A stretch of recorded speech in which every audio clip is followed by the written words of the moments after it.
Fala, rapaziada, hoje uma resenha diferente aqui no canal Cruzeiro Esportes comigo e com o De Leon. Mundo dos empresários de futebol, como é que funciona, como é que são os bastidores, o que acontece, negociações aí que nós tivemos no Cruzeiro. E hoje nós temos aqui o privilégio, né? Fomos convidados, estamos aqui na casa do... Hoje eu posso falar que até amigo, né? Amigo, empresário Fred Faria e também do nosso ex-atleta, ex-Cruzeirão Cabuloso e hoje empresário também, o Kleber Monteiro, que está recebendo a gente para esse bate-papo sobre o mundo dos empresários ali, que é tão polêmico, né, De Leon? É isso aí, cara. Primeiramente agradecer, né? Kleber Monteiro, grande De Leon. Aqui, é a dupla de futebol, né? Os dois, né? Hã? Eu não, tô fora. Minha dupla é o De Leon. Esses caras aposentam tudo que joga futebol, né? Tá jogando bola, não. Kleber não tá jogando bola, não, né, Kleber? Eu e o De Leon estamos bem entrosados. Bate uma peladinha ainda. Pode parar totalmente, senão ferrugem. Tem que ficar carregando ele nas costas. É isso aí. E aproveitar esse momento aí, né, cara? O futebol brasileiro tá parado, né? Alguns clubes no Mundial de Clubes.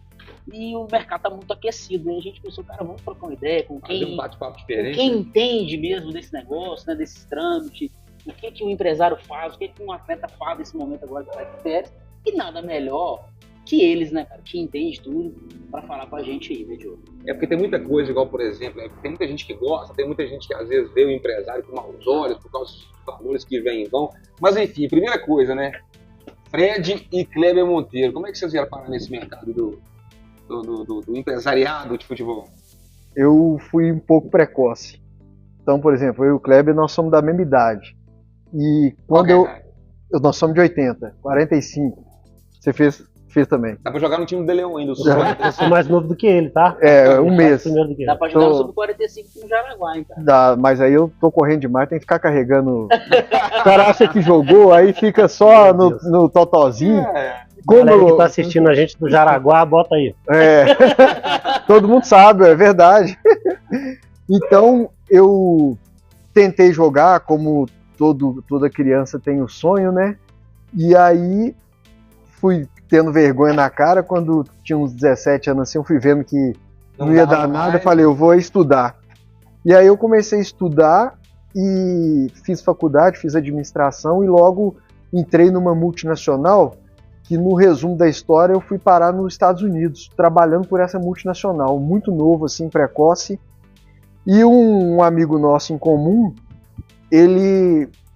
nós conhecemos a esposa dele junto, na época namorada, né?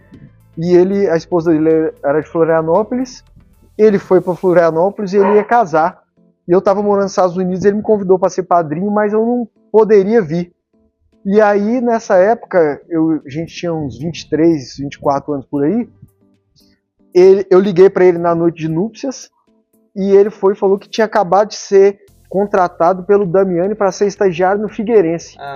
E aí ele já estava um mês lá e foi vendo como que o futebol funcionava, e ele falou assim, você tem que entrar nisso, porque você jogou um pouco, você tem noção de ver jogador, e você está trabalhando nesse alto nível empresarial aí, não de futebol, né? E ele falou assim, se você vem, porque tem gente que não tem capacidade nenhuma, mas o cara viu um jogador ali, ele traz o jogador aqui, depois ele ganha uma bolada. E aí, aquilo ali virou minha cabeça, eu lá nos Estados Unidos, e falei, eu vou estudar isso e vou ver o que dá. E aí passou um tempo, eu pedi para a empresa para eu voltar para cá, e aí falei, agora eu vou ser empresário. Pegava minha esposa, a gente ia para os finais de semana, peneirão assim no interior, vendo o jogador para mandar para ele lá. E assim começou, só que aí como eu tinha muita relação assim, com essa geração nossa, por exemplo, o próprio Giovanni, que hoje é sócio do Kleber, eu fiz negócio com ele. O Giovanni é seu sócio? Giovanni, inclusive, você tem a tatuagem dele? O Giovanni e Ricardinho, né? Nosso gol marcante. Pra quem não sabe, é o Giovanni que fez o gol, né? E o Clebão tá. Final da Copa do Brasil final da Copa do Brasil de 2001. O Diogo tem ali a 2001 não, 2000. 2000? E o Kleber tava no elenco, né? Sim, tava nesse período aí, eu tava. Já tinha subido profissional, fiz alguns jogos, mas na final eu não participei. Mas estava lá. E você fez negócio com o Giovanni? Ou... Fiz negócio com o Giovanni, fiz negócio com o Fábio Júnior, fiz negócio com vários dessa geração. E foi muito precoce isso, porque isso aí eu tinha 25 para 26 anos. E acabou que eu cheguei para minha esposa chegou para mim e falou assim, eu tô vendo que você tá envolvido nisso, pede demissão da empresa e foca nisso. Se der errado, você é jovem, você tem currículo. Foi parceira, né? Foi, e ela ainda... Aqui, ó. Tá vendo aí? Tá vendo aí? Guerreira. Meninas, garotas, tá vendo aí, ó. Tem que construir junto, né? Esse negócio de que era o provedor. E hoje aqui, ó. E hoje nós estamos aqui, ó. Uma casa, diga-se de passagem, né, cara? Uma casa, ó. Nota 10, piscininha tá ali, o espacinho. Mas aqui lá atrás, como é que foi a atitude dela? Então, foi um ponto decisivo que ela foi minha primeira investidora. Porque ela trabalhava, ela com 20 anos, ela era gerente de RH de um grupo de concessionárias aqui de BH.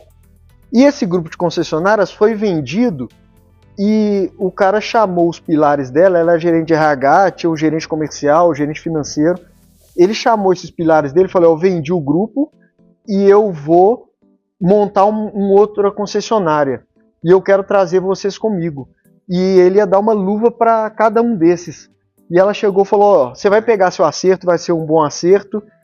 E eu ponho esse dinheiro, a gente investe esse dinheiro e vamos começar assim. Ô, Carol! Cadê? Tô chamando a esposa do Fred. Ô, Carol! Aqui, não tem outra lá não, na forma que saiu você não? Investidora? Chega, ó.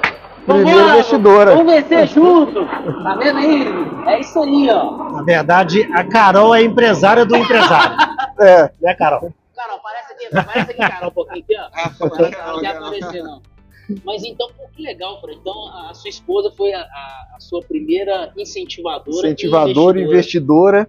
E aí nós fomos no risco, assim, eu vim de uma família, meus pais são missionários evangélicos e vivem de doações. Sim, e tudo. Por exemplo, quando eu formei do colégio com 17 anos, a gente morava no Rio Grande do Sul, numa instituição que chama Jocum, lá no meio do mato, no meio do nada. É mesmo aí, bacana. Aqui, né? Tio Pedro. Isso, tio Pedro, conheço todo mundo. O Fred ficou quieto, né? Você não ficou quieto, não. É tipo isso, né? Não, pra você ter ideia, aí quando minha mãe falou assim, se você formar do colégio, eu deixo fazer o que você quiser. Quando eu formei do colégio, eu falei assim, eu quero voltar para BH, porque lá pelo menos eu conheço muita gente, isso pode me gerar oportunidade de eu buscar um rumo na vida, né? Sim. Só que eu não tinha nem dinheiro para voltar para cá, eu vim de carona de caminhão, do Rio Grande do Sul para cá. Sim, cara, que loucura. Então você vê, e aí começou assim o futebol E o Fred tem muita história para contar de jogadores aí que mexem com o coração da torcida. Nós vamos entrar nesse. Mas deixa o Kleber também se apresentar e contar. De jogador a empresário, né, Clebão? A minha carreira como jogador, ela durou até os 33 anos. Em 2013, meu último clube foi o Vila Nova de Nova Lima e já estava pedindo a Deus uma resposta se era o momento de parar ou prosseguir na carreira como jogador de futebol. E num belo dia eu recebo uma chamada do meu amigo de infância, que é o Giovanni, jogador do Cruzeiro também. Somos da mesma idade, fomos criados juntos. E ele me liga falando que ele tinha sentido no coração de parar, de encerrar a carreira como jogador e que ele iria começar a empresariar. E que ele queria contar comigo nesse novo rumo. E eu falei com ele que foi uma resposta de Deus, porque realmente eu estava em busca de uma resposta se era o momento certo ou não. De parar, e como ele me chamou para ir trabalhar como empresário de jogador junto com ele, eu vi que aquilo ali era uma sinalização que era para parar e a partir daí nós começamos uma empresa junto com o nosso ex-empresário, o Roberto Assunção, que já era o nosso... Hoje a empresa chama DG Esportiva. O Roberto Assunção era o nosso empresário quando a gente jogava, eu e o Giovanni. Então nós encerramos a nossa carreira, aí nós entramos para dentro da empresa e formamos uma empresa com 3 sócios. Eu, o Giovanni e o Roberto Assunção. E já estamos bastante tempo nisso aí. Sim, desde 2013 praticamente. É porque eu lembro uma vez, cara, não sei nem o que teve na toca, que não sei se foi campeonato, alguma coisa, apresentação de algum jogador, o Giovanni tava, né? Aí eu lembro que eu até chamei ele, falei assim, ô Giovanni, dá uma palavrinha com a gente aqui que a gente tava gravando. Aí ele falou, não, cara, hoje não posso gravar não, porque meus meninos estão jogando e tal, tem que ficar mais concentrado aqui no trabalho. Mas e até um ponto disso, eu devo muito também ao Roberto Assunção, que ele foi um pai para nós todos, né? Então, desde novo, assim, a gente tinha um sítio lá do Giovanni, e aí a gente jogava lá, ele sempre dava oportunidade para todo menino que estava lá querendo jogar, e aí ele ia encaminhando para os clubes. Então, ele foi um grande incentivador meu, apesar desse início ter ido por um outro caminho. Então hoje a gente faz muito negócio junto. No decorrer da nossa conversa aí nós vamos... Mas assim, ó, sem amaciar, nós vamos fazer umas perguntinhas meio salgadas também, porque eu acho que o empresário de futebol, cada um vê de uma forma, né? Tem muita gente que vê com bons olhos, tem gente que vê com maus olhos. Eu acho que isso vai muito também de gestão séria e gestão que às vezes, né, tem ali algumas coisas que acontecem que não é muito legal. Mas qual que é a atuação do empresário especialmente, né? Porque hoje tem aquele negócio que é tipo assim, menino bom de bola não vira mais, né, jogador se não tiver um empresário. Qual que é o trabalho completo? E aí pode ficar à vontade, vocês vão debatendo aí, conversando, e cada um falando um pouquinho do trabalho. Tá, vou falar e o Kleber também, ele fala um pouco como ex-atleta e como ele vê, e eu falo também um pouco sobre o lado profissional empresarial, e a gente vai juntando essas informações. Então, assim, como eu vim desse meio empresarial de altíssimo nível profissional, eu falei, eu quero levar isso para o futebol. E aí eu segui por essa linha, eu fui vendo, por exemplo, eu fiz pós-graduação em Direito Esportivo, eu fiz a prova do Agente FIFA, que é uma prova dificílima, que só a língua já elimina muita gente. Então, né? Agente FIFA. A prova ela é feita em inglês, espanhol ou francês. E é um alto nível de conhecimento jurídico, né? Que até, por exemplo, engloba isso aí, leis de futebol feminino, por exemplo, coisa que no meu dia a dia eu não vivo, eu tenho que saber sobre isso, por exemplo, para estar nessa... Então, a linha que eu resolvi seguir, essa linha assim, que é extremamente profissional, e cada empresário, cada empresa tem uma linha de seguir de trabalho, porém, em contrapartida, tem muitos mitos que são criados. Então, por exemplo, o meu modo de ver, todo mundo fala que o empresário que faz o jogador. E é uma coincidência que o bom jogador, o empresário vai interessar nesse bom jogador.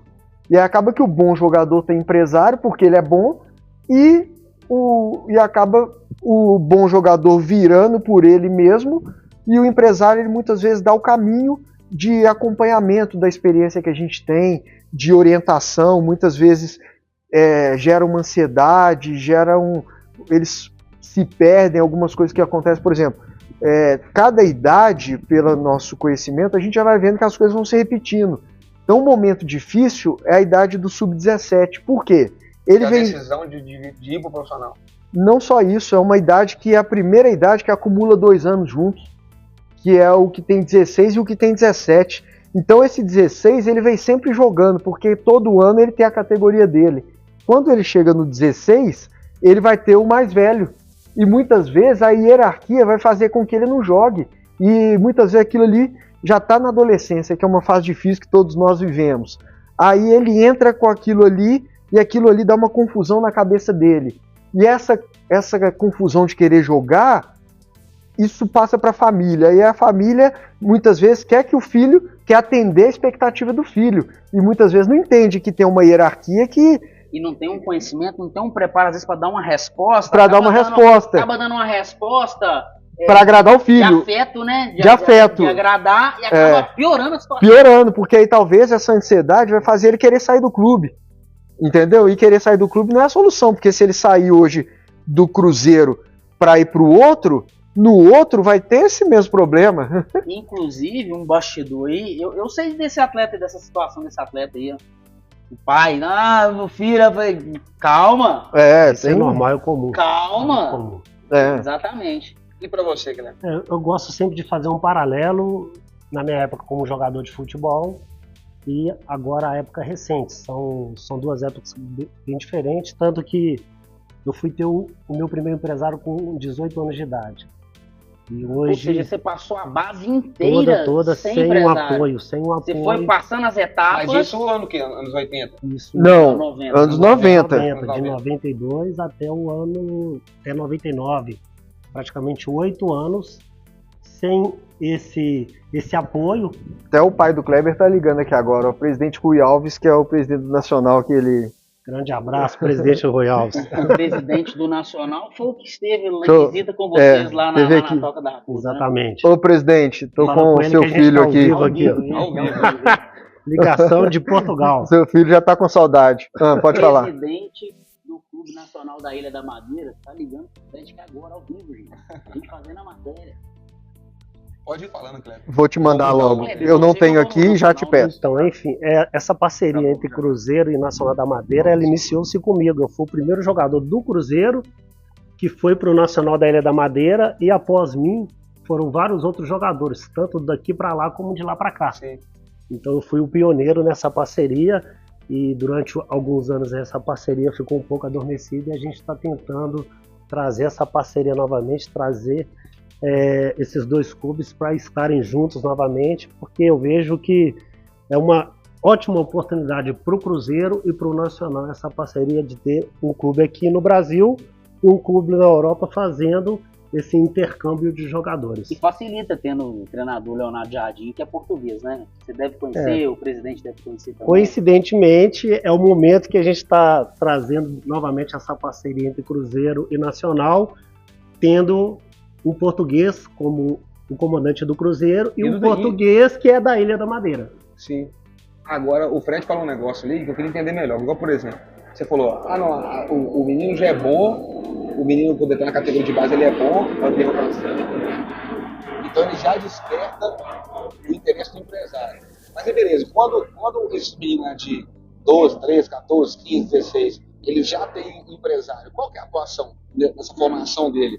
Assim, existe o quê? Um apoio financeiro? Qual que é a prestação de serviço ali para aquele menino que vai estourar daqui 4 anos, daqui 5 anos? Então, nem sabe se vai, na verdade. Só para complementar aqui o que eu iria falar, que eu tive um empresário com 18 anos de idade. Sim. Hoje, uma criança com 8 anos de idade já tem empresário. Então você pode diminuir essa idade aí a partir dos 12, pode contar a partir dos 8, praticamente. E aí, para voltar pro Fred, a gente tem que ter um entendimento que o mundo é outro. É outro. São outros tempos. Assim, isso não é normal, o cara com 18 anos estar no clube sem empresário. Hoje é quase que...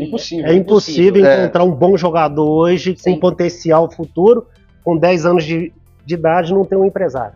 E até assim, é complexo isso, porque a gente que vive assim, por exemplo, o Kleber, ele parou de jogar e ele começou a empresariar.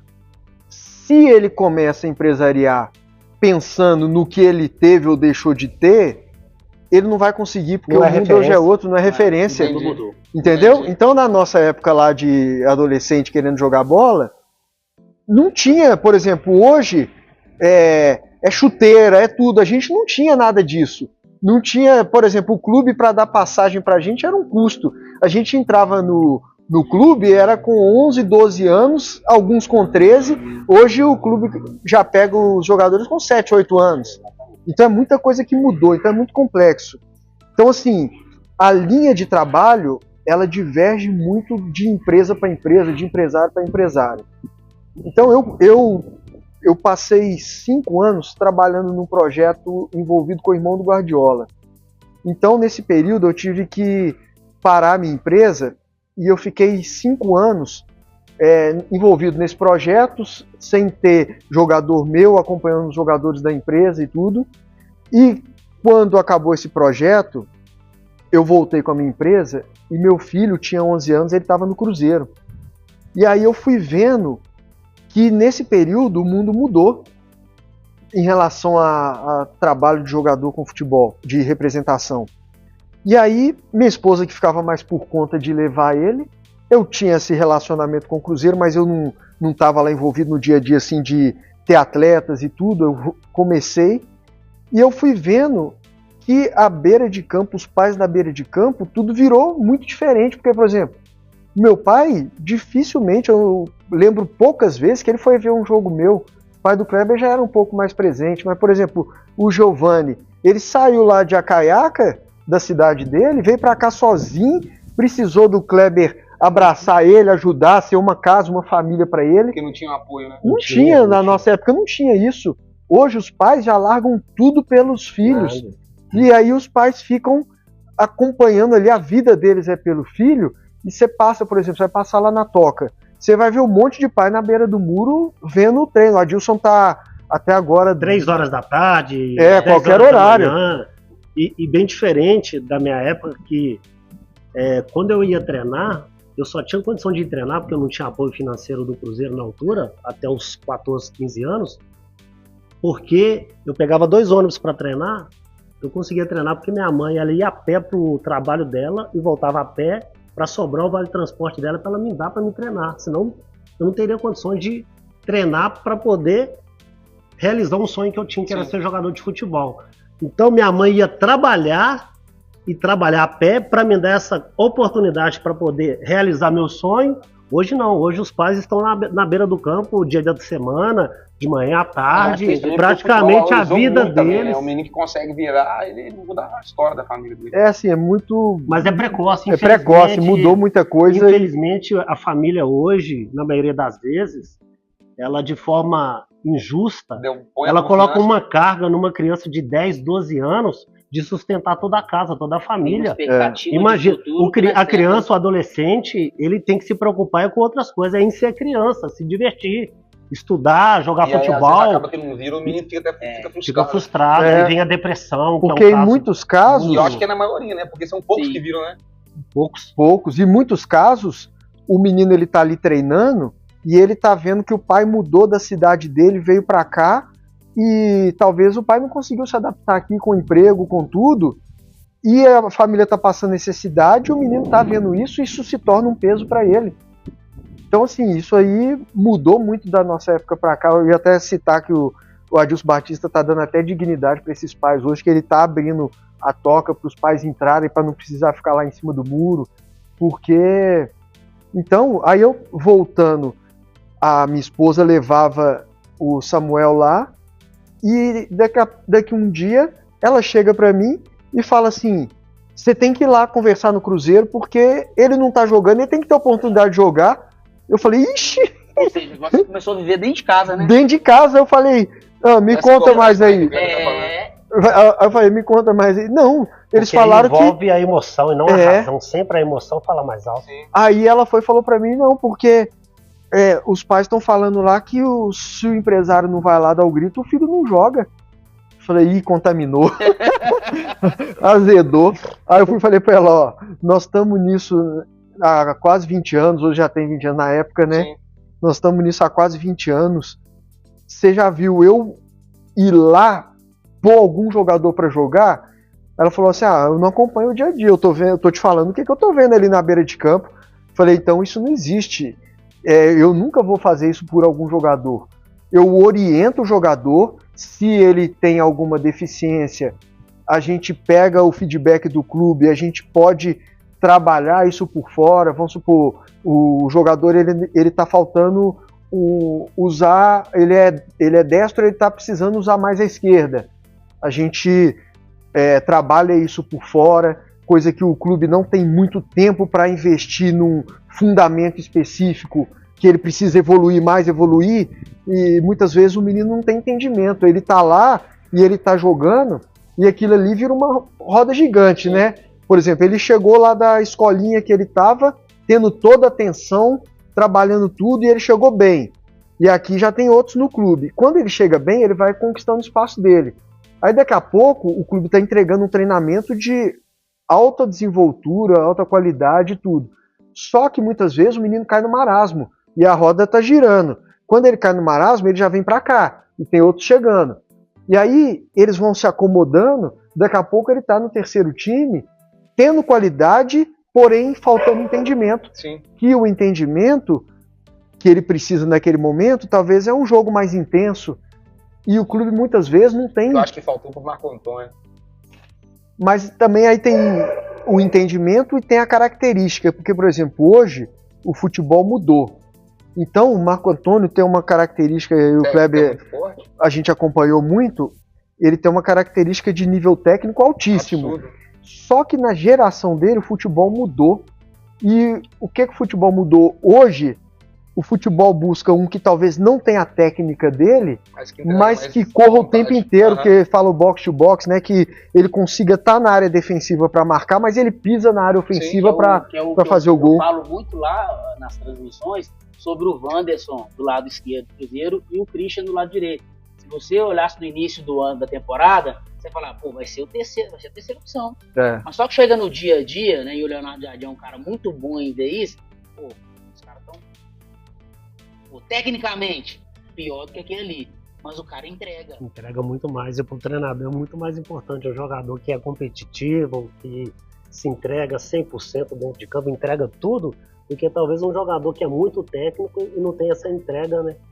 Porque no final, a conta vai vir. Todos os jogadores hoje dentro de campo têm que ter um nível de entrega muito alto. Porque o futebol hoje está muito nivelado, tecnicamente. E requer muito fisicamente. Um jogador que deixa de entregar, que deixa de ser competitivo, isso aí faz uma diferença muito grande. Entre os 11, se um deixar de correr, se deixar ali, todo mundo atrás da linha da bola, se esse cara deixar de voltar... Vai dar furo. E o furo que der, vai acabou. Dar 2 contra 1. É.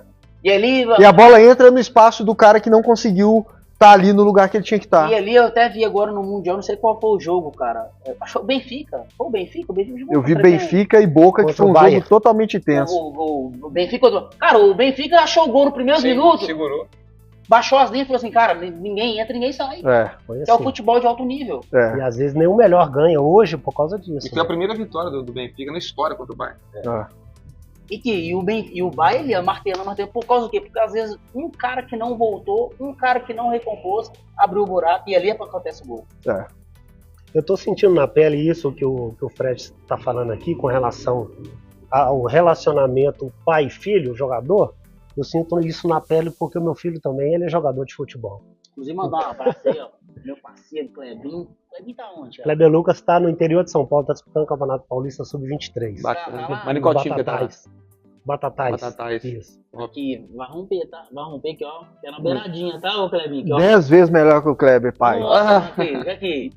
Isso aqui era só marretada, aquele lá tem qualidade, tem a intensidade que o pai tem, porém tem qualidade. Então, mas tem que andar pra frente. Mas eu tive essa dificuldade com o Kleber Lucas, porque como eu vim do campo, eu sou um ex-jogador de futebol, eu consigo ter a percepção daquilo que o garoto que tá sonhando em ser jogador de futebol, ele tem que entregar para ele colher o resultado lá no futuro. E o meu filho, eu era muito cobrado por ser empresário. Às vezes meu filho era o segundo reserva, o terceiro reserva, não, era preterido, e eu era cobrado. Pô, você é empresário, você é jogador de futebol, vai lá e conversa com o treinador, com o diretor, pro seu filho jogar. Do Fred cobrou ele, aí a galera jogar eu era cobrado, mas só que eu sei como que funciona o futebol. Isso é limitadíssimo. Pode ter, eu reconheço que pode haver alguma interferência interna, mas isso é limitado, porque hoje se o jogador não entregar, mesmo que o treinador faça força para colocar esse jogador que não está entregando para jogar por causa de força interna, vai chegar uma hora que o treinador vai virar assim, ou eu tiro esse jogador ou eu vou cair junto com ele. Você vai voltar e agora, galera, aproveitar que o momento aqui, né? O Alexandre Matos acabou de sair do Cruzeiro, né, cara? E eu vi muito ruído sobre isso aí. Se eles tiverem a liberdade de falar, eles vão falar. Teve a questão aí do Dudu, né? Tem jogador que entrega dentro de campo, o campo fala, o GPS entrega, o mapa de calor entrega, o SofaScore entrega, e o Dudu partiu justamente, um dos motivos foi isso, né? Não queria fazer o que o treinador queria que ele fizesse, eles entraram em rota de colisão ali e teve que escolher ou um ou outro, e o Pedrinho falou, ó, eu tô com o Leonardo Jardim, mando todo mundo embora e tô com ele. E eu gostaria que você, nessa pegada, falasse sobre essa questão. Cara, pô, tinha muita gente que falava o seguinte, cara, o Alexandre Matos tem negócio com algum empresário, tem influência disso, daquilo, e aí? O que eu posso falar com relação ao jogador é que a chave virou. Não existe mais boleiro do futebol. Hoje é atleta profissional. O atleta profissional que não entrega, que não é disciplinado, que não é obediente, aquilo que o treinador... Só se o cara for muito acima da média. Mas ele é muito limitado. Mas não vai conseguir acompanhar o ritmo. Não vai conseguir. Aí ele vai lesionar tudo porque... A mentalidade ela mudou, a chave virou. Jogador, boleiro mais não joga mais futebol. Não joga. No futebol atual e vai ser cada vez mais cobrado. Hoje, se você não se entrega dentro de campo, se você não entrega tecnicamente, fisicamente e taticamente, vai chegar uma hora que você vai ficar para trás. Sim. Não dá para mentir, né? Não dá para mentir. Hoje, você falou, tem um GPS. O mapa de calor não tem como enganar. E hoje, cada vez mais, o jogador ele tem que ter uma mentalidade profissional, senão ele acaba ficando para trás. Mas até um ponto que você falou aí das influências. Eu não vou falar que tem, e talvez algumas categorias possam ter, mas o que eu passo muito, por exemplo, o pai chega lá e fala assim, aquele lá não é o melhor e o treinador está colocando ele. Muitas vezes isso é interpretativo. Então o futebol é injusto porque as visões são diferentes. Então não quer dizer que possa ter esquema, que possa ter isso. Pode ser que tem visões diferentes. Que o pior, porque a visão de bom, ela está ligada à técnica. Sim. Então o pior, tecnicamente, para os olhos de fora, é o pior. E muitas vezes não é, porque o outro ele é pior tecnicamente, mas ele está entregando outras coisas que o outro que é melhor tecnicamente não entrega. Foi que nem o Fred, quando a galera falou assim, pô, mas o Dudu arrumaram confusão no melhor momento dele. Eu falava assim com o Mike, ele falou, Mike, o Dudu não tá bem não, ué. É uma questão da percepção das pessoas, né, cara? Mas, cara, na minha percepção ele não tá bem. Eu achei correto ter tirado ele do time. E se agora a questão dele ter sido mandado embora, né, ter rompido, aí já é outra questão. Agora, de ter tirado ele do time titular, eu achei, cara, muito correto, porque ele não estava entregando. Mas a percepção das pessoas que às vezes que não era. E aí vem um outro ponto nisso, que aí é o ponto de, por exemplo, que eu passo muito. Um pai chegar para mim e falar assim, esse aí tá jogando por influência. Aí eu, na minha linha de trabalho, como eu falei já, eu nunca vou interferir para algum jogador jogar. Pode ser que tenha, tem, mas não se sustenta, porque é o que a gente está falando. Se alguém está jogando por alguma influência, daqui a pouco vai chegando em categorias mais velhas, que tem visibilidade de televisão, que tem tudo, não vai conseguir se sustentar mais, entendeu? Então eu nunca, na minha linha de trabalho, eu nunca vou por isso. Se o pai me procurar e falar assim, ó, eu quero que você vá por essa linha, eu abro mão do jogador porque eu não vou, porque depois lá na frente, se ele for por influência minha, ele não vai virar. E aí na base, a gente só está investindo, a gente não está ganhando dinheiro de nada. Então se a gente vai, nós vamos acabar enganando a gente mesmo, porque na hora da gente ganhar dinheiro, esse jogador não vai se sustentar. Você ia falar, Cleber, alguma coisa? Não, o caminho é esse mesmo, o caminho é de transmitir para a família do jogador e para o jogador que ele vai jogar se ele fizer por onde. Ele tem que trabalhar para jogar, tem que fazer por onde. Questão de interferência de empresário, eu nunca fui a favor disso, nem quando eu jogava, porque isso é uma injustiça muito grande. Já cometeram muitas injustiças comigo quando eu jogava, que eu não quero cometer isso também com as pessoas, aquilo que eu senti na pele. Na verdade, aí eu volto à história do meu filho. Eu era cobrado, tenta interferir. Não, se eu tentar interferir, eu não vou estar criando o meu filho para a vida. Eu tenho que criar o meu filho, ele tem que saber que ele vai jogar por mérito próprio. E ele vai ter que trabalhar, correr, suar, para ele poder conquistar o lugar dele no time.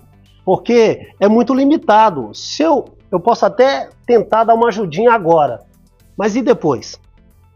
Ele não vai ter sempre o pai dele ou o empresário dele para dar essa ajudinha. Sim. Então, você acaba que cria um ser humano totalmente desviado do propósito. Você tem que criar o ser humano, acima de tudo, para ele fazer por onde, para ele trabalhar, para ele conquistar, e através do fruto do trabalho dele, ele ter aquela alegria, aquele prazer de, eu conquistei porque eu trabalhei por isso, então eu sou um vencedor. Não foi porque A ou B me ajudou, não. Sem falar que ele é seu filho, né, cara? Se gerar qualquer problema lá na frente, quem vai ter que segurar o BO, vai ficar na própria casa, vai ficar comigo, exatamente. Filho, só que a gente, por outro lado, por a gente ter filho que tenta jogar, muitas vezes, por exemplo, o Kleber, ele tá numa situação que ele me liga e ali ele tá misturando o pai e o empresário. Muitas vezes o pai fala mais alto e aí eu tenho que dar uma acalmada nele.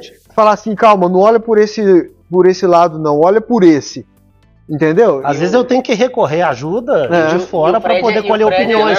O Fred é um deles, exatamente. O Fred, E olha que eu tento me conter o máximo, mesmo assim o coração tem hora ainda que fala mais alto. mais frio, né? É muito ralo. O Fred é 200% razão, cara. Assim, cara... Tem que ser na base da coerência.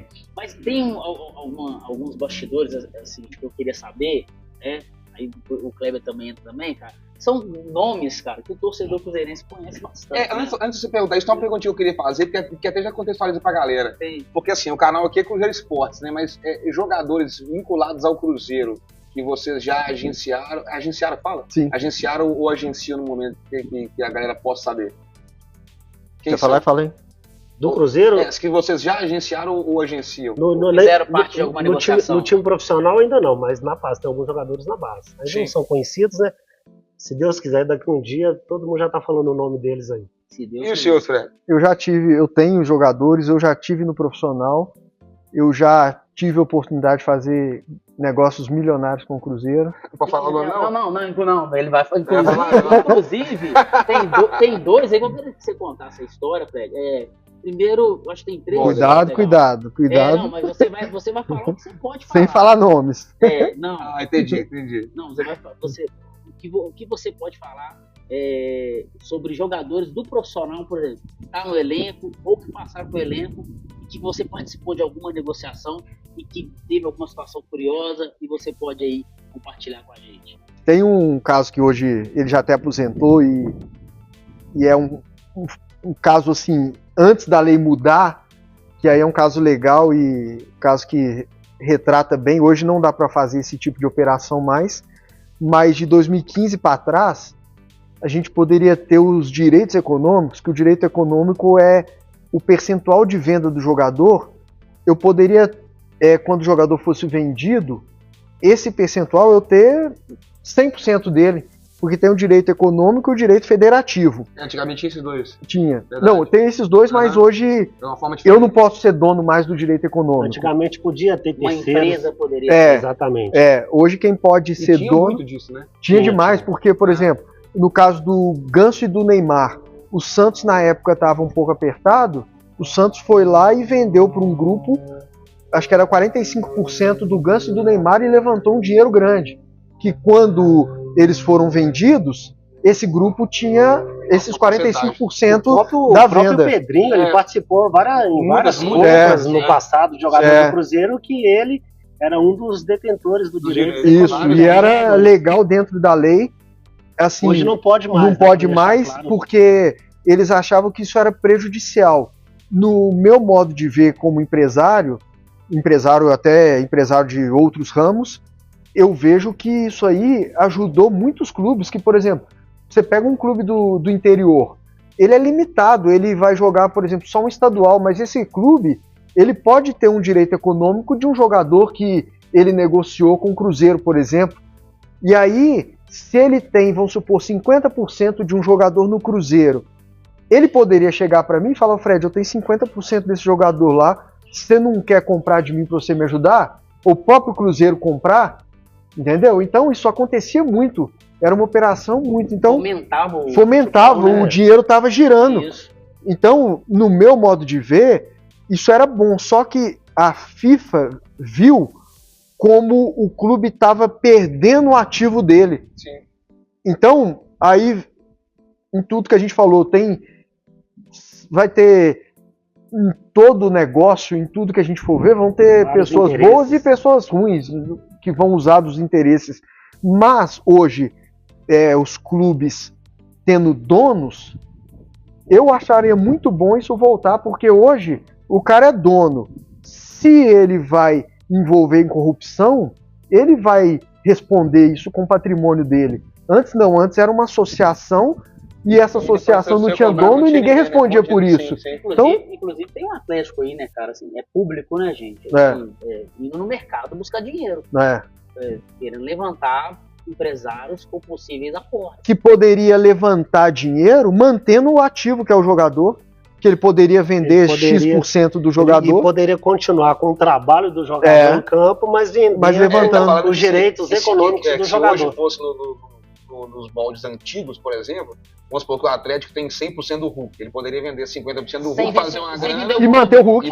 Ao invés de E sem vender o clube, lógico. sem vender percentual do E ao clube. invés de buscar um empréstimo bancário, ele vende um percentual dos direitos econômicos do próprio jogador que está jogando. Não pode. Hoje não pode. Por exemplo, eu vou voltar nesse caso, mas só dar uma aspas dando exemplo rápido nesse outro. Por exemplo, o Moisés, que agora parou no América, Uhum. eu comecei com ele lá novo. Moisés, gente, que jogou no América e jogou no Palmeiras, tá? É. Camisa 10 do Palmeiras. É, Na época lá esse primeiro momento do Palmeiras aí, que quando voltou da Série B e isso. fez time campeão, né? Na 2015. época que ele foi pro Palmeiras, É, foi 2000 e...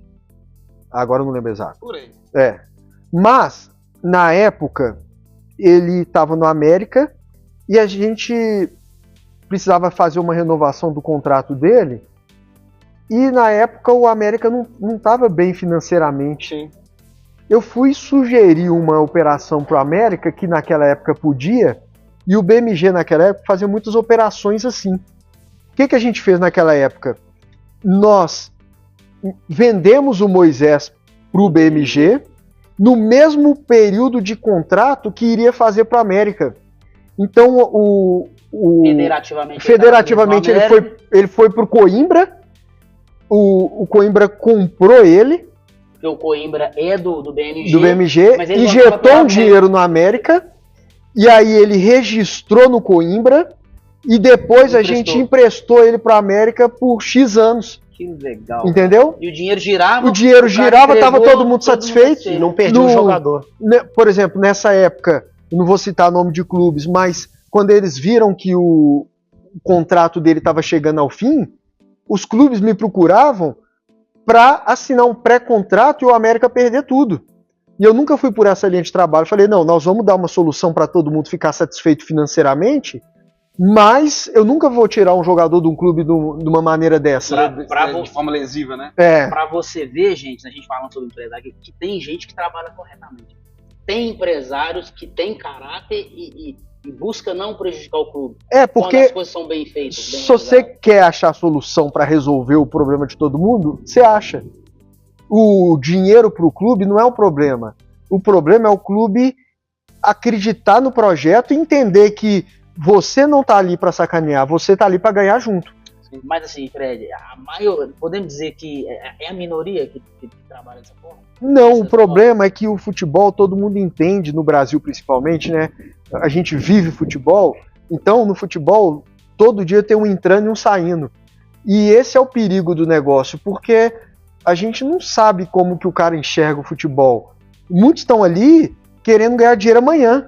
E para ganhar o dinheiro imediato, ele está disposto a qualquer coisa. Sim. Na verdade, o bom e o ruim tem em todas as áreas, em todas as empresas. É. O negócio é que o futebol está na vitrine. É. Exposto, né? Está exposto. É. Então, por isso que cria-se essa imagem falsa de que todo mundo é igual, todo mundo é sujo no futebol. É. Mas tem pessoas boas e pessoas menos boas no futebol e em qualquer outra área da vida. É. Mas fala o cara aí que Ele falou. Não, Fred, Não, é um caso legal. Beleza, mas quem que é o jogador? Qual é o nome do jogador? Eu fui para uma Copa São Paulo, eu sempre vou, né? Eu gosto, apesar de estar nesse meio, estar nesse tempo todo, eu tenho prazer em ver jogo, eu tenho prazer de ver jogo de qualquer categoria. Então, para mim, assim, ir para a Copa São Paulo é uma diversão, porque eu tô lá na resenha, encontra todo mundo, a gente toma um refrigerante no estádio, come um churrasquinho, tô de férias, viaja, encontra um, janta com o outro. E numa dessas aí, anos atrás, eu fui em uma que era essa lei antiga. Que ano que era, Fred? Ah, não vou lembrar não, mas isso aí devia ser 2012, por aí. Não lembro o ano exato. Ele jogou no Goiás, né? Jogou. É o Ricardo Goulart. O que o Deleon tá só entregando. É. O Deleon tá só entregando. O Fred é você, ó. Foi antes de 2015.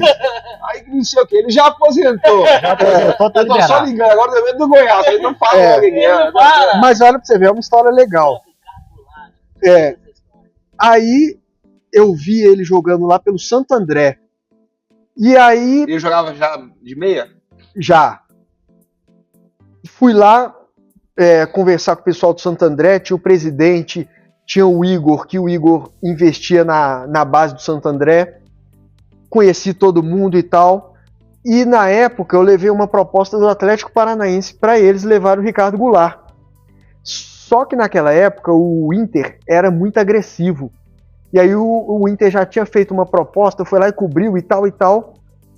E falei com o presidente e tudo, ele falou, Fred, eu vou optar pela proposta do Inter. E o Ricardo Goulart foi pro Inter, jogou Libertadores com 19 anos e bem demais, só que ele foi emprestado com opção de compra. Do Goiás. Pro Inter nessa época. Ok. Aí o Inter tinha a data que era tipo julho para exercer a compra. Não fez. Não fez e pediu para prorrogar por 6 meses. Nessa aí... Você chegou com a proposta de novo. Não, nessa aí o presidente do Santo André me liga. Fala assim, ó, Fred, você tinha me alertado e eu tô te ligando porque nós renovamos por mais 6 meses esse empréstimo e eu não confio que eles vão exercer. Se eu ver sinais, eu quero que você traga uma opção pra gente, uma proposta. Aí veio Goiás. Não, aí nós fomos conversando nisso e eu já montando tudo. E aí eu cheguei pro Igor que investia lá, falei, ô Igor, vão montar um negócio? Aí o Igor falou assim, se eles não exercerem, falei, você compra 50%? Falei, compro. Aí falou, mas você tem que arrumar outro para comprar os outros 50%. Aí eu vim no BMG, falei, o BMG, eu tenho isso, e o Ricardo lá, Libertadores, time principal do Inter e tal. O BMG falou, eu compro. E aí... Nós estamos falando de quantos assim, era dólar ou real? Era R$1,5 milhão, 100%. Do Ricardo Goulart. Que aí o Igor iria entrar com 750 mil e o BMG com 750 mil. Aí,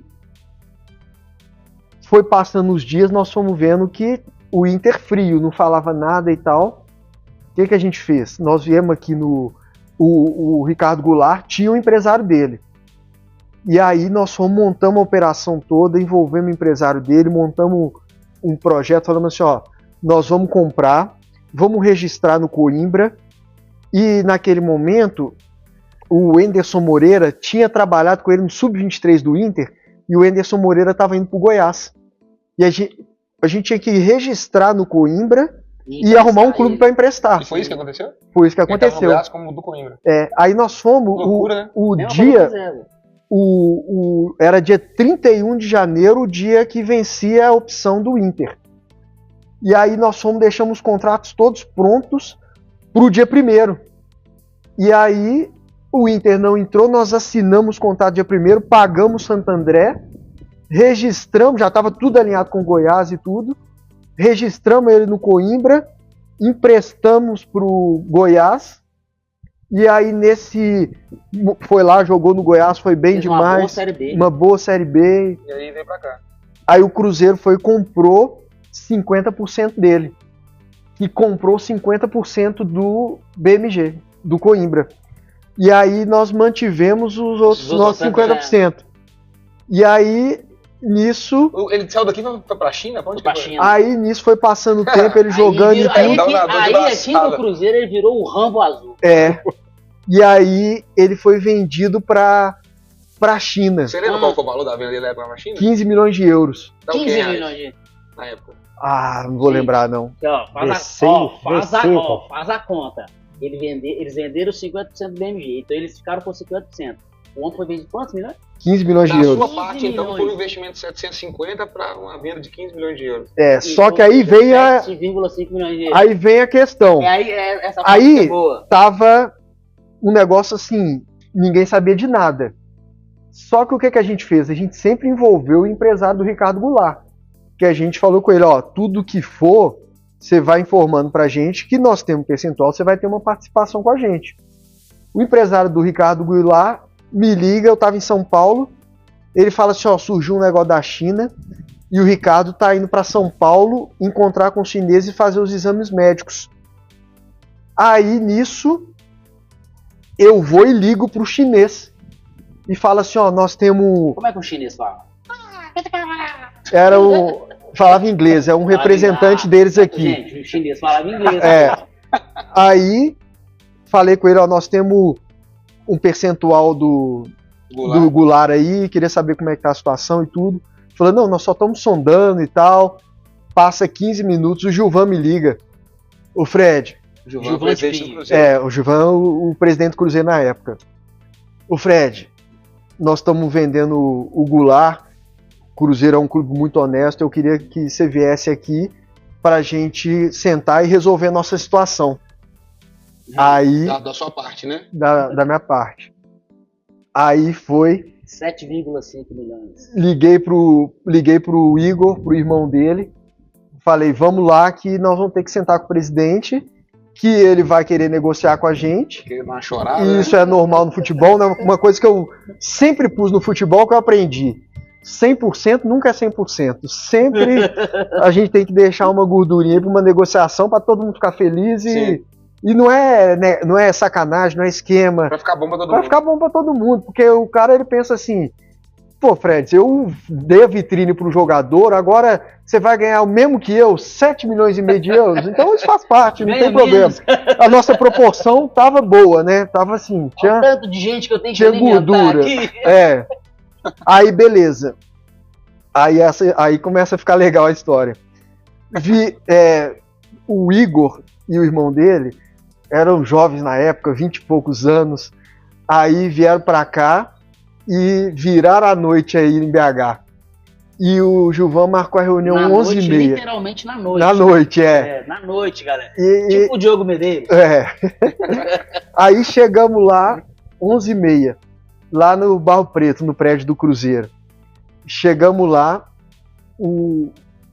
as janelas todas fechadas, e um calor, e o Gilvan de terno assim, sentado, e aí começou o bate-papo. E um calor, e o Gilvan, ar-condicionado foi estragar aqui essa semana e tal. E aí chegamos lá 11h30, e ele começou a contar papo. Contar papo. Gastando tempo, e a gente morrendo de calor. E ele falando que o ar-condicionado estava estragado. Aí foi dando meio-dia, bateu a fome. É tática de guerra, deixa o seu adversário. Não, tudo estratégia. Tudo estratégia. E a gente morrendo de fome, e eles começaram a cutucar. Eu tô numa ressaca aqui, eu não tô aguentando mais, fecha esse trem logo aí. Só que eu tinha minha comissão pelo negócio, e eles tinham a maior parte. E aí eu falei assim, calma, segura. Só que eles foram ficando incomodados, aí o Gilvan viu que eles estão incomodados. Aí o Gilvan foi e pergunta aí, estão com fome? Daqui a pouco nós vamos almoçar. E o negócio foi. Aí foi dando tipo assim, perto de 2 horas, e o Gilvan falou, nós não falamos do nosso assunto ainda, né? Vamos entrar no nosso assunto. Preciso que vocês ajudem o Cruzeiro aí, o Cruzeiro tá vendendo, vai dar um retorno bom para vocês, mas nós estamos precisando que vocês ajudem a gente aí. Eu fui e falei, faz uma proposta que nós estamos abertos aí para negociar. E jogou lá embaixo. Falei, não, aí você tá brincando com a gente aí. Abaixo de 50%, Fred? Não, mas jogou tipo 10%. Aí Que isso, cara. fomos e começamos. E aí fui vendo que os caras estavam incomodados, ainda mais do jeito que estava aquele contexto ali, que aí começou a ficar um negócio tenso. Aí eu fui, a gente estava com o nosso advogado junto, falei assim, vamos pedir o Gilvan licença, tinha uma sala lá do lado, falei, o Gilvan, deixa a gente ir ali. Aí eles foram e falaram assim, nós não estamos aguentando mais, se for pra gente sair daqui de graça, nós vamos sair, a nossa cabeça tá explodindo. Aí eu sei o quê? Aí eu falei assim, não, faz o seguinte, me dá mais 20 minutos. Aí eles foram falar, 20 minutos, se você não fechar em 20 minutos, nós vamos levantar e vamos embora. Aí voltamos lá, começamos a conversar e tudo. Aí eu fui e falei pro Gilvan, falei assim, ó, vamos fazer o seguinte, eu aceito por tanto, que era assim, um descontaço. Só que o senhor vai colocar que em 48 horas, se o senhor não pagar, vai ser uma multa que eu acho que era tipo 100%, assim, uma multa muito alta. Que tinha esse perigo também de não pagar. De não pagar. Aí ele aceitou. Porque, por exemplo, se a gente não fizesse aquilo, o Cruzeiro podia optar em não pagar, deixar a gente ir pra justiça e... O Cruzeiro nunca fez isso comigo. O Cruzeiro não me deve nada, tudo foi transparente, mas faz parte do jogo isso, também não. Graças a Deus Consulta ali na caixinha de correio se não chegou Tudo, carteira, certinho. deixou uma continha. tudo, eu não tenho dívida com o Aí o clube, Gilvan porque eu aceitou sempre e- me abro a negociar e fazer um negócio bom, né? Então, não tem problema para isso. Aí, ele aceitou dentro dessas condições. E aí ficou bom, o Cruzeiro recebeu, pagou a gente tudo certinho, todo mundo feliz. Então, pra vocês verem, foi o Fred que vendeu o Rambo azul. Não, Foi você, Fred. foi eu, foi muita gente envolvida. Chegou a proposta daquela, Sim. o cara vai balançar. Você tem alguma história dessa? Primeiro foi o jogador, né? Ele que, Jogador ele sim. que se vendeu. É aquela história de que não existe, o empresário não faz milagre, Não não. faz milagre. O milagre é jogador se o não- jogador jogar. Não jogar e não jogar a bola pra dentro. Então eu vou passar até pro Clebão. O Clebão, hoje muito tem se falado do Caio Jorge do Cruzeiro, né? Vivendo um momento maravilhoso, talvez o melhor centroavante hoje no Brasil, jogando no Brasil. E o torcedor, não vende, o Pedrinho é bilionário, até discuti esses dias lá na live, lá falando, gente, o Pedrinho é bilionário, mas o Cruzeiro não é bilionário.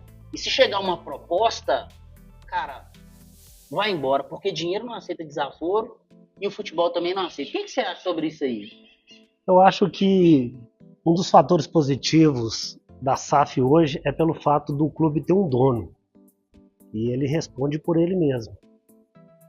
Eu acho que na fase que o Caio Jorge está, que é um jogador que vai fazer muita falta pro plantel, e o Cruzeiro ele aspira coisas grandes ainda esse ano, eu acredito que não é fácil segurar, mas pelo menos até o final do Campeonato Brasileiro provavelmente deve conseguir segurar. Vamos colocar, se chegar uma proposta, cara, eu aceito vocês entregarem ele pra mim final Mas tem de janeiro, dezembro. mas o futebol europeu, início de temporada é daqui a pouco, né? Mas eu acho que agora nesses 6 meses o Cruzeiro não entrega.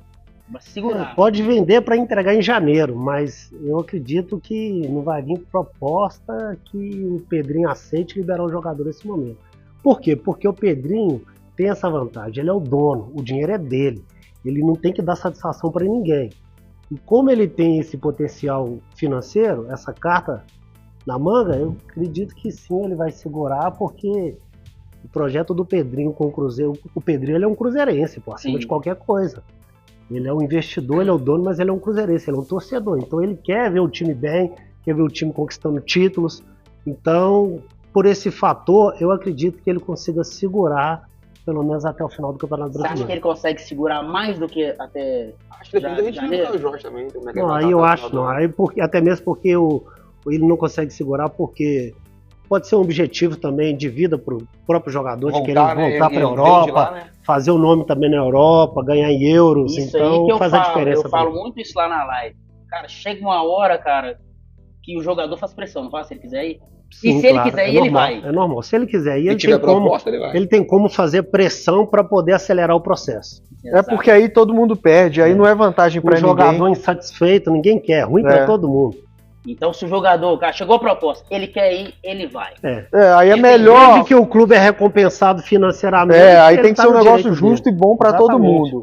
Não pode ser na Na sacanagem. sacanagem não. Agora, É. se vier uma proposta muito boa pro clube e o jogador decidir com a família, não, eu queremos ir, aí sim, não tem como segurar. Agora eu vou perguntar um negócio que toca na ferida do torcedor. Às vezes eu não sei. Mas enfim, igual por exemplo, o Cruzeiro acho que foi ano passado ou esse ano que divulgou o balanço de vendas lá, que o Cruzeiro. Esse ano. Foi esse ano, né? Que o Cruzeiro teve em gasto com intermediário, empresários, foi 40 milhões. É mais de 40 milhões de reais. E isso, óbvio, né, o torcedor que vê isso, por 40 milhões para empresário. Como é que vocês veem isso? Como é que funciona isso? Como é que... Só de comissão, tá, gente? Só comissionamento para empresas. Então, eu vejo assim pelo meu lado. Todo mundo olha o que eu tô ganhando.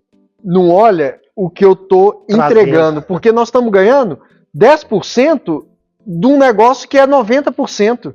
Inclusive, foi os 10% que o Pedrinho falou, gente, isso tudo, esses 40 milhões é referente a 10%, né? É. Aí tem que ver se é referente a 10% eu acho que era mesmo, 20, que é 20, o padrão de mercado. Na entrevista o Pedrinho fala 10. Ele fala 10. Que é o que a lei permite. Até 10%. Então, é muito isso. Quando a gente vai ganhar 10%, esse 10%, se for em cima de bilhão, só estou dando exemplo, é difícil ter negociação de bilhão, mas em cima de muito dinheiro, os 10% vai valer muito dinheiro. Só que aí... Olha, isso é 400 milhões. Mas e aí os 90%? Sim. Entendeu? Não entendi. Agora, assim, por exemplo, né? A torcida, eu acho que ela vê sempre o lado do clube, em primeiro lugar, e acaba que muitas vezes, pelo carinho, ele vê um pouco o lado do atleta também, quando o atleta cria uma identificação com o clube, né? Mas, por exemplo, se vocês, como empresário, pudessem dar um recado, ou esclarecer alguma coisa, ou sei lá, alguma coisa que vocês queriam que o torcedor soubesse, mas que quem não é desse ramo não entende e facilitaria um pouco o entendimento, o que vocês falariam? Que é um trabalho honesto. Por exemplo, você vai comprar um imóvel, você não vai pagar a corretagem para o corretor? Então, é um trabalho honesto, porém é um trabalho que dá muita visibilidade e o sucesso incomoda naturalmente, né? Porque, como a gente falou aqui, tem os bons e os ruins, em tudo vai ter, a mensagem para o torcedor, que o torcedor é apaixonado, Sim. A mensagem para ele é que tá tirando um benefício dele, que é um bom jogador. Só que o clube não sobrevive sem venda. Então o clube, ele precisa dos agentes que são os corretores do futebol. Então, se a gente está fazendo o nosso trabalho bem feito, se a gente vende o Caio Jorge, por exemplo. Não vende o Caio Jorge, não, tá? Não, Não vende o Caio Jorge. mas esse é o sentimento do torcedor. Sim. Esse é o sentimento do torcedor. Sim. Só que o clube, por exemplo, agora olha como que o Cruzeiro está progredindo e evoluindo, e o Cruzeiro está com planejamento agora, por exemplo, de comprar jovens com grande potencial. Por que isso? Porque se precisar vender o Caio Jorge, ele já vai ter um novo Caio Jorge no radar ou já lá dentro para substituir. Então, esse que tem que ser o trabalho. E muitas vezes o clube, como era essa questão que a gente passou de clube social, do presidente depender da eleição, e aí ele está trabalhando alguns clubes 2, outros clubes 3, o mandato dele, ele está trabalhando para ele se reeleger. Muitas vezes ele não tem tempo de olhar para esse planejamento macro.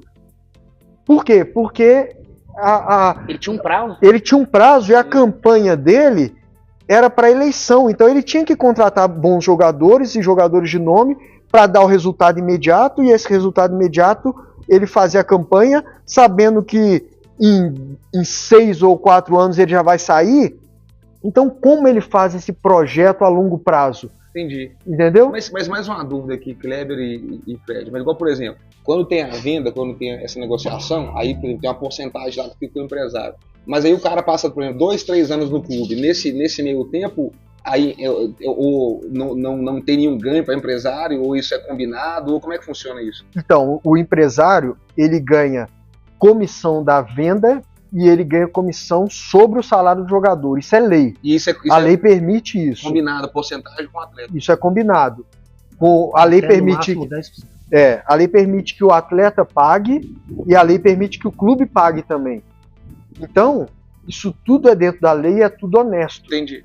Então, por exemplo, se a gente tem um jogador lá que hoje ele está no Cruzeiro e ele não foi vendido, eu posso ganhar em cima do salário dele, que é permitido. Entendi. Ou seja, é justo, né? É um trabalho justo, honesto, e eu passei a compreender isso com o passar do tempo. Te dar um exemplo. São duas situações distintas. Hoje é muito fácil vender o Caio Jorge.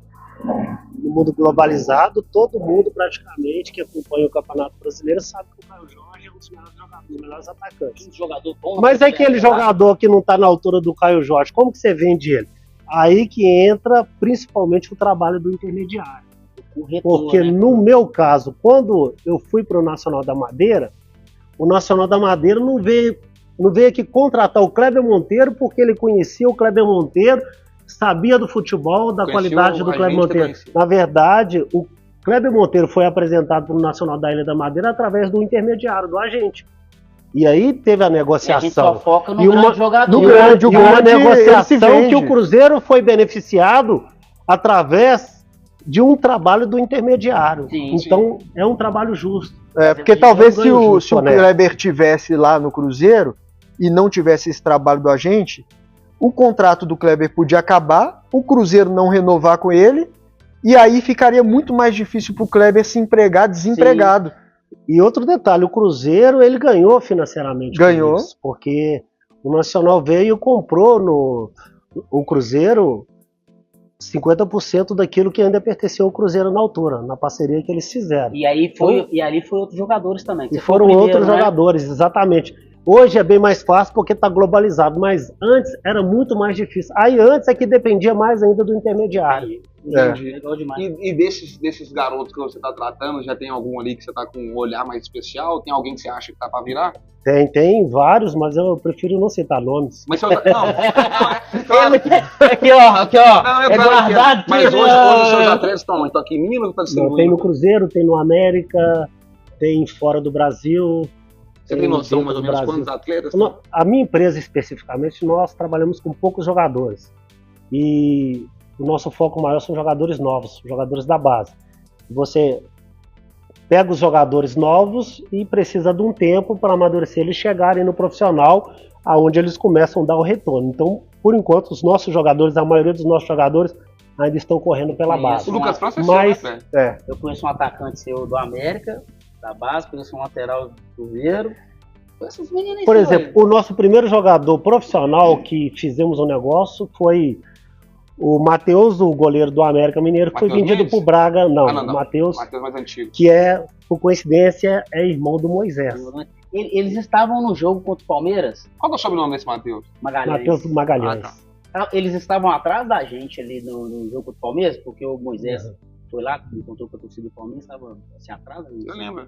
Você viu, né? O Matheus. O Matheus foi o primeiro, foi o jogador com maior valor que foi vendido do América na altura para o Braga de Portugal. Foi nós que fizemos essa operação. Legal. Tinha um outro negócio que você tinha falado ali, de quem que era? Não, aí tem um jogador, Fred, que eu já vi até uma foto sua com ele aí no seu Instagram. Eu queria que você falasse dessa relação sua com ele e tal, que é o Matheus Pereira, né? Você conhece o Matheus Pereira? Eu vi uma foto bem novo com ele lá. Como era o Matheus Pereira? O Matheus Pereira é esse jogador mesmo com esse potencial?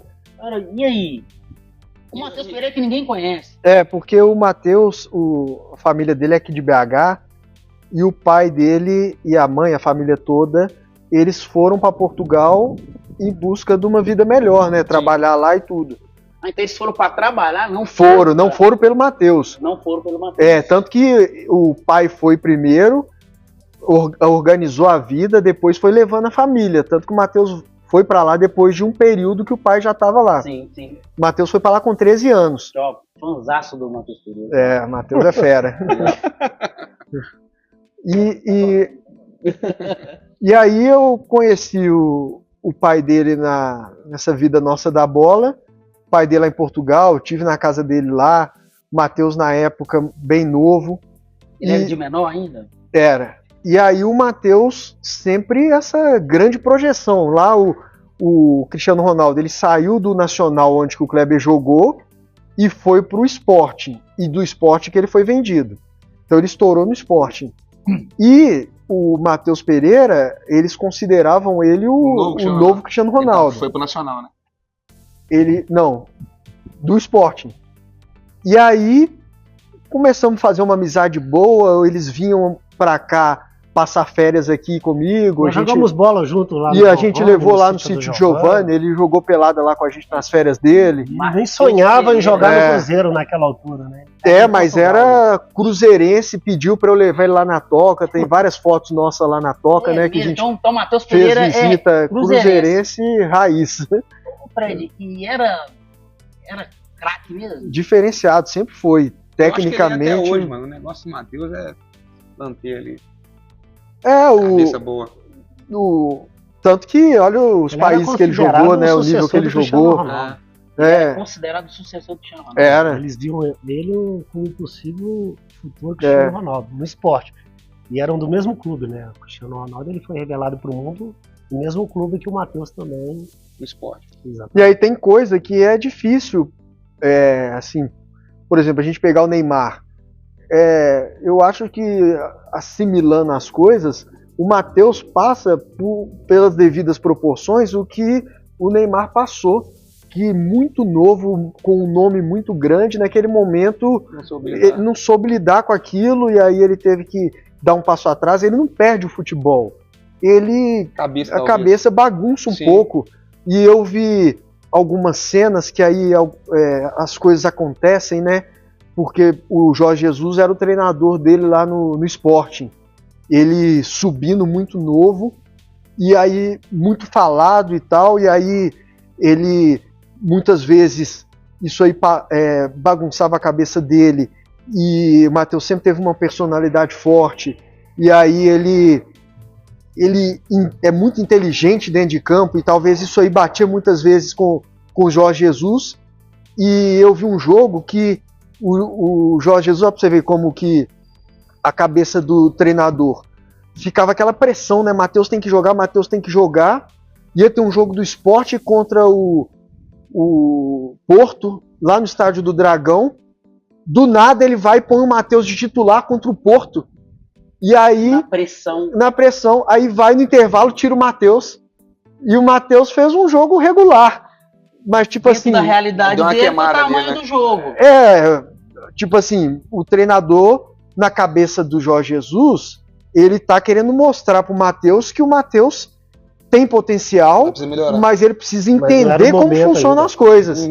Entendeu? Então, assim, o Matheus não foi mal, mas não resolveu o jogo. Sim. Mas, talvez não tinha que resolver. E não tinha que resolver. E eu acho assim, não que o Jorge Jesus queria queimar ele.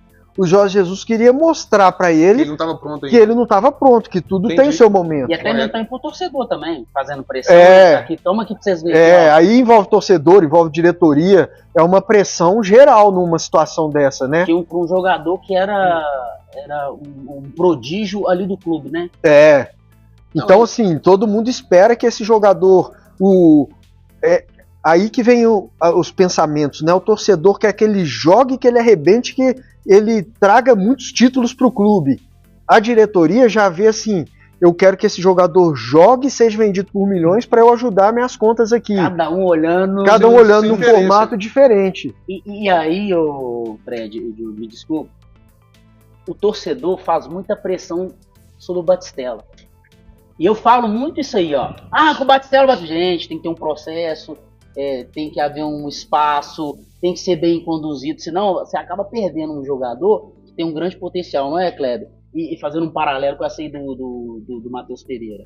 Você conhece o Batistella? Conheço, venho acompanhando ele na base há bastante tempo. É um jogador realmente que tem uma qualidade técnica acima da média, mas tem outros fatores ainda que precisam ser aprimorados para ser esse grande jogador no profissional. Tá pronto? Não. Igual o Batistella, eu conheço vários que eram do mesmo nível e achavam que... Você fala isso pelo bem, né? Eu falo pelo bem dele mesmo, se ele tiver a oportunidade de estar ouvindo, exatamente.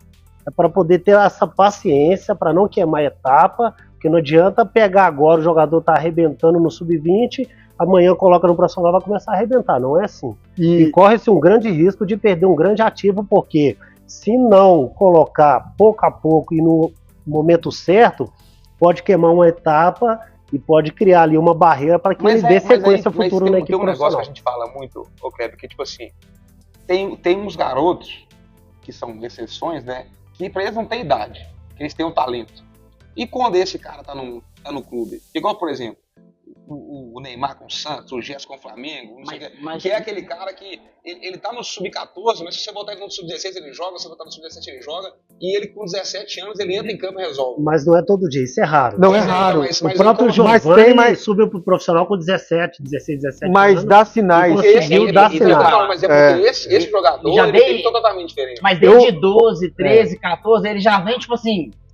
Ele já vem sendo observado. Já vem ele, e o clube vai testando, por exemplo, hoje eu recebi uma mensagem de um diretor de um clube sobre um jogador meu de 15 anos. O jogador, ele me mandou uma mensagem falando assim, eu pus ele num jogo do sub-20 e ele sustentou igual se ele fosse sub-20.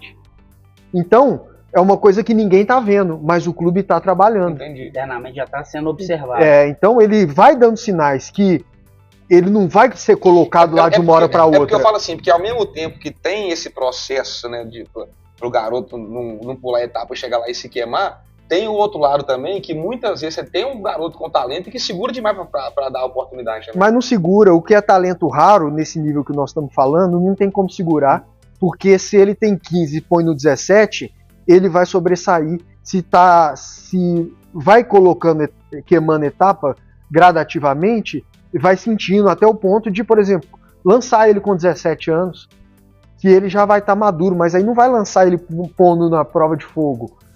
Coloca ele 15 minutos no final do jogo. Tem expertise nisso, né? Tem. Lançar jogadores novos e os jogadores arrebentados. Agora eu tô querendo saber. O Diogo fica lá no programa. Não, mas tem que colocar. Não, mas o que eu acho que tem qualidade. Os que eu acho que tem qualidade. Um Java pra mim merece a oportunidade de ter mais Não, o Java já tá lá, não. É bom jogador. O Java já tá lá. Eu vou dar um exemplo aqui real. O Kaique. O Kaique, quando ele foi lançado, ele não agradou a todos. E aí deu uma evoluída. Vou falar. E hoje ele é um jogador titular do time. Esse ano que ele firmou. Exatamente. Mas foi um processo. Sempre, 3 anos. nem sempre no time que a gente acha poderia que ter sido queimado. E o reserva dele com 16 anos, né, ganhando a oportunidade pela falta de gente naquela Mas ele já queima etapa, ele joga no sub-20. No sub-20 há um ano atrás. Mas o Kaique, ele teve oportunidade e ele foi tendo lá atrás. Se ele fosse entregando o resultado, ele estaria sendo titular há mais tempo. Só que eles vão vendo o tempo que vai dando corda. Se agora apertou um pouco, vamos segurar um pouco. Depois solta mais um pouco. E quem não conhece o processo do início ao fim, tem uma visão distorcida. O próprio Kaique teve dificuldade. Cara, quase ele se queimou. Ele teve uns anos, ele teve dificuldade. Teve um período ali que ele teve muita dificuldade, ficou travado, não evoluiu. Depois evoluiu e foi embora. Então, porque envolve quem olha hoje aspectos. acha que foi tudo mil maravilhas, mas teve dificuldades no meio do processo. Eu costumo dizer que o jogador, quando ele chega num sub-20 de um clube como o Cruzeiro, por exemplo, ele vai ter vários pontos que ele vai estar formado. Que aí ele vai precisar dar uma lapidada pequena. Mas todos que chegaram ali nesse momento, eles têm um grande potencial para se tornar jogador profissional. O que mais, na minha visão, o Kleber pode até depois comentar sobre isso, a partir desse momento, o que mais vai fazer esse diferencial, o nível que ele vai jogar, se ele vai chegar no profissional do Cruzeiro, ou se dali ele não vai jogar no Cruzeiro, ele vai ir para um time do interior, é o mental. Porque ali o corpo dele está preparado, o físico está preparado, mas aí o mental é sobre pressão que ele vai sofrer, é sobre o entendimento de jogo, porque lá não vai amaciar, o treinador não vai amaciar, o treinador vai cobrar. E se ele não der conta, vai ter outro para colocar que dá. E inverteu, né? O futebol de antigamente era totalmente diferente. Hoje, você pega o futebol moderno, 50% físico, 25% técnico e 25% mental. Você vê a importância da força mental para o jogador de futebol hoje, porque a pressão é muito forte. Eu conheço vários jogadores que eram tops tecnicamente na base, mas não tinham força mental para chegar e não chegaram. E muitos jogadores que eram inferiores tecnicamente chegaram porque eram fortes mentalmente. Inclusive, tem até um jogador, Fred, eu também gostaria que você falasse, mencionasse ele, eu acho que tinha um grande potencial e o torcedor, a imprensa, depositava muito nesse jogador e acabou que talvez o processo, no meio do processo dessa transição sub-20 profissional... Popó? Eu posso falar antes do Fred falar? Pode. Eu vou falar minha opinião aqui. Você gostava muito do Popó? Não. Contrário. O negócio é que, na época que o Popó estava jogando no Cruzeiro, a imprensa podia acompanhar o treino de segunda a sexta.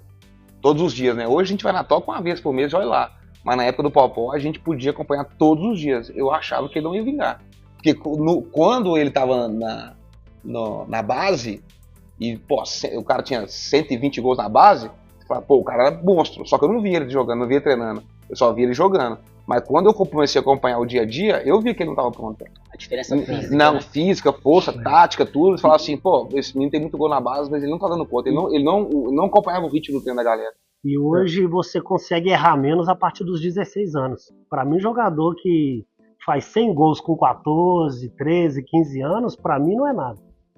Porque ele pode ter evoluído. Anos você consegue errar menos. Ele pode ter evoluído fisicamente à frente dos outros, ele pode ter evoluído mentalmente à frente dos outros, do entendimento. Então, por exemplo, um menino com 10, 11, 12, 13 anos, que ele chuta forte, ele vai fazer um monte de gol. Não estou falando que é o caso do Popó, depois eu vou especificar o que eu penso do Popó. E aí ele tá fazendo gol, ele tá sobrando, só que a margem de evolução dele tá parada. É porque ele já tá maturado. Ele já tá maturado. Aí ele vai evoluir um pouquinho ali até os 14, 15 anos. E depois ele vai estabilizar, só que os outros que talvez não estão resolvendo ali, estão treinando lá há muito tempo. Eles não têm um físico evoluído, mas daqui a pouco a força dele vai igualar. Então o que eu olho muito para o jogador é característica, por exemplo, a velocidade. Ninguém vai perder velocidade, porque a velocidade é característica física. Técnica. A técnica, se o menino tem técnica, ele só tende a evoluir.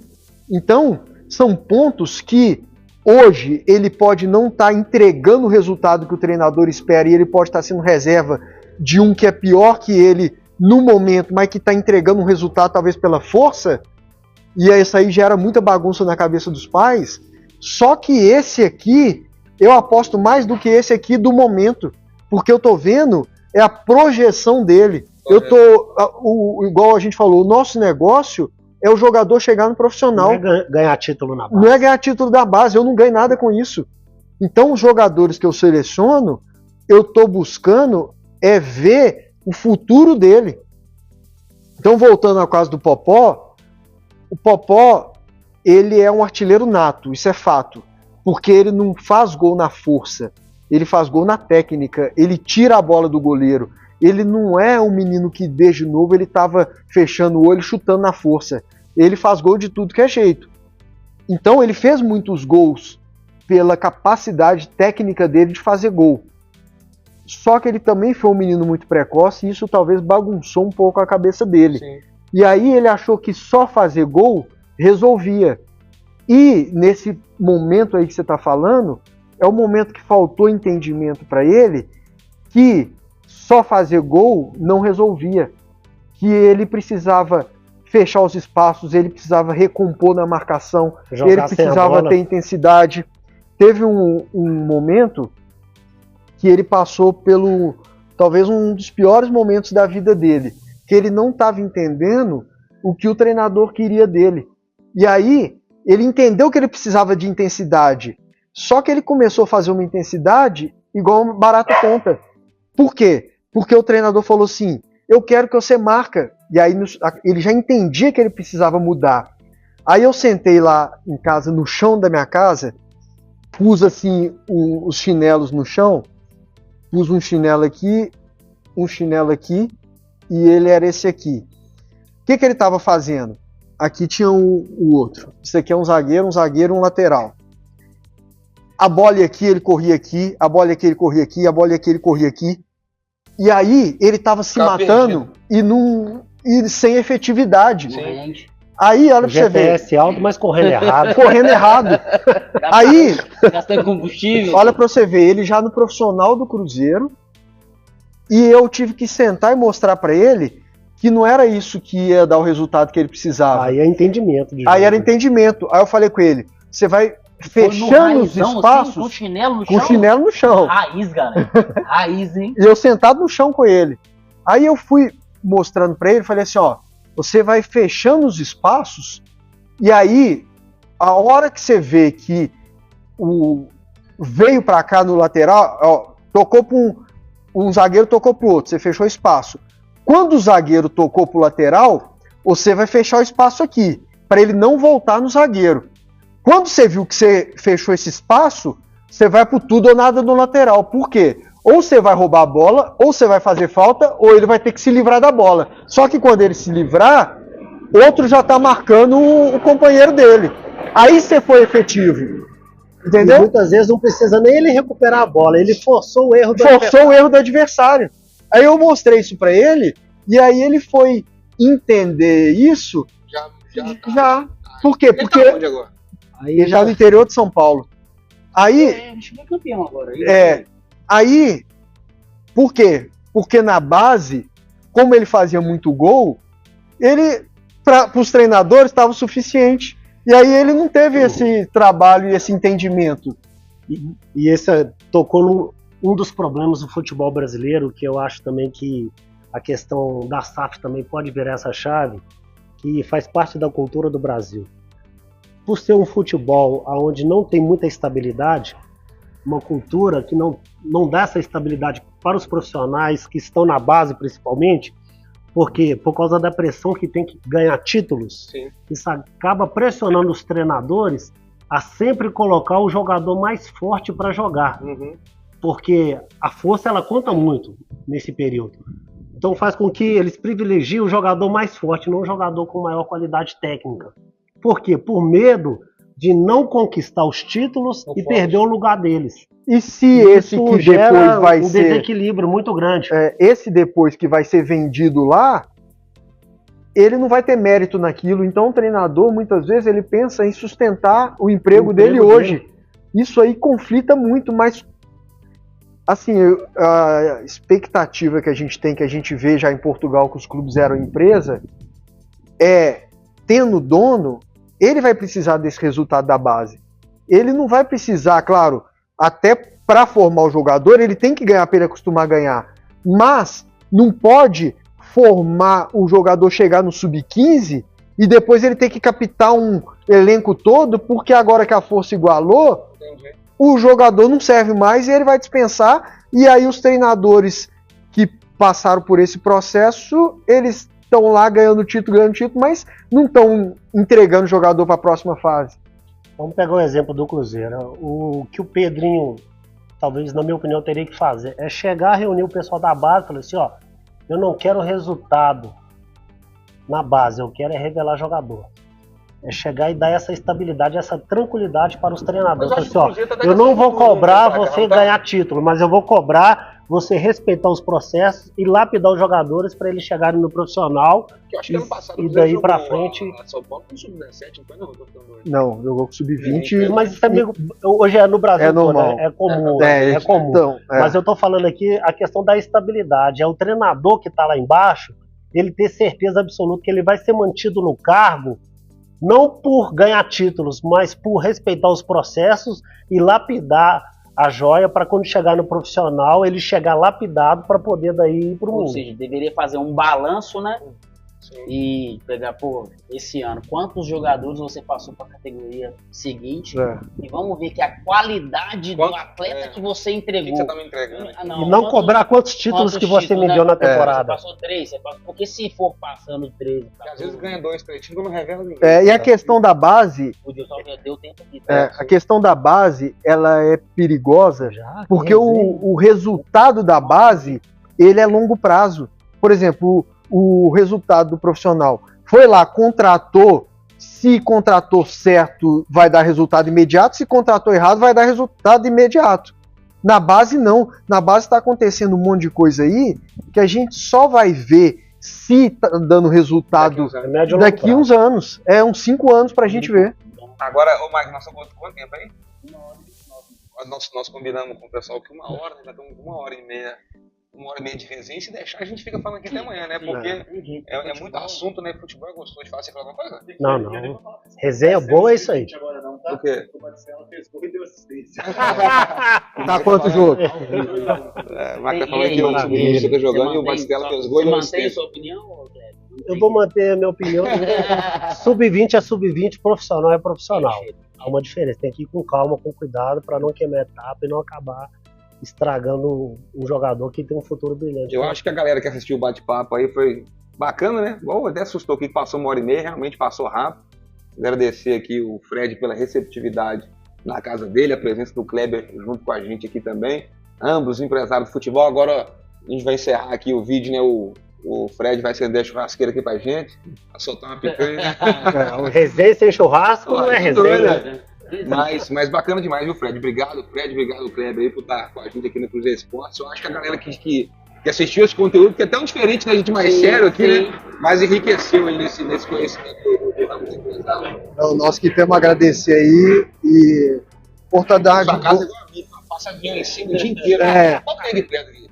Aqui é o da Pampulha. Eu tava lá, eu saí de lá de perto de Confins, vim pra cá aqui. Não, porque lá em casa lá é assim também, lá no Sotamelo eu avião o dia inteiro. Tá falando? Então, assim, é curioso, né? Porque, por exemplo, eu como empresário, eu não fico me expondo muito, ficar falando e tudo, porque é tudo muito criterioso e tem muito ponto de vista diferente. Então, eu falo uma coisa que é do meu trabalho, Sim. o outro trabalho é diferente, cada um tem seu critério. Por exemplo, eu só assino o contrato quando pode assinar, que é a partir dos 15 anos e meio pela FIFA. 15 anos e meio.